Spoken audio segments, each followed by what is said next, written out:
So here we have the BMW 118i on a 68 plate. I'm going to start off by jumping inside the car and running through some controls first of all. Okay, now that we're inside the car, we're going to start with the dials. On the left-hand side, we have the speedometer and fuel gauge. We then have the rev counter on that right-hand side. In the middle, you can see the total miles for the car. They are 27,283.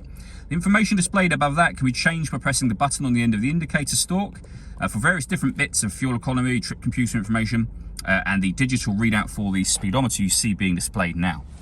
We back out to the steering wheel. We have a speed limiter on the left-hand side. We then have phone and stereo controls over on that right-hand side.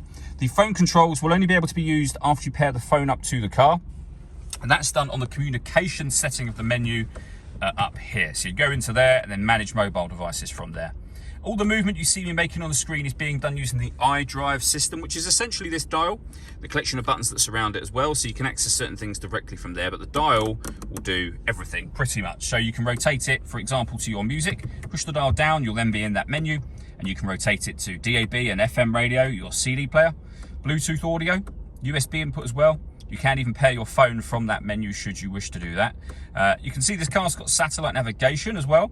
There's a full video that shows how the sat-nav works, which you can find on our website and also on our YouTube channel as well, but lovely clear colour display as you can see.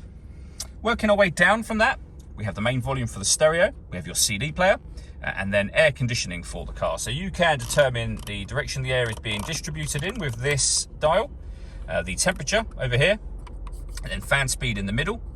The air conditioning is on at the minute, so that's off, back on again. You can activate the climate control if you hit this button, so the car will now take control of the direction of the air and the fan speed to maintain the temperature you've asked for.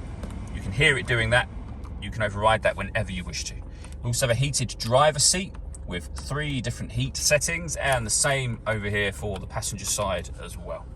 Underneath that, we have 2 cup holders and a 12-volt charging socket, the gear lever for the fully automatic gearbox, and then these buttons just here. So you can turn off the traction control, you can turn the parking sensors on and off, and this button will change the driving setup of the car. So you can put the vehicle into sport, comfort and eco pro modes from there.